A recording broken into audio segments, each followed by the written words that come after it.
Small activity చేస్తున్నాం, అందరూ బాగా గమనించండి. Activity name is conservation of angular momentum. Conservation of angular momentum. ఇప్పుడు ఒక చక్రం టైర్ చక్రం తీసుకున్నాం కదా, దీన్ని మీరు తిప్పగల. ఓకేనా? చూడు తిప్పండి. చూడు తిరుగుతుందా? చూడు ఎట్లా వస్తుంది చూడు. నువ్వు చేయండి. చూడు ఇట్లా తిరుగుతుందా? ఇప్పుడు గమనించండి.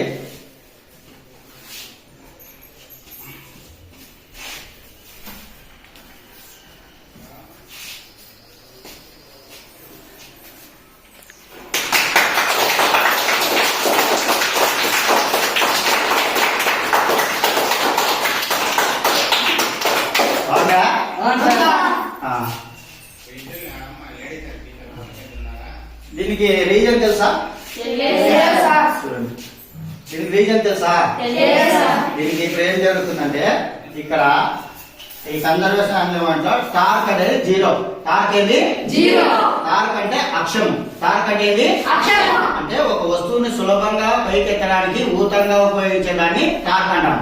ఇక్కడ టార్క్ అనేది జీరో. బట్ ఇక్కడ యాంగులర్ కన్జర్వేషన్ యాంగులర్ మొమెంటం అంటే తెలుగులో కోణీయ త్వరణం అంటారు. ఏమంటారు? ఇక్కడ angular momentum does not change. Does not change అంటే కోణీయ త్వరణం ఏం మారదు. అందువల్ల ఈ విధంగా తిరుగుతాను. అర్థమైనదా? Okay, do you understand? Yes, sir.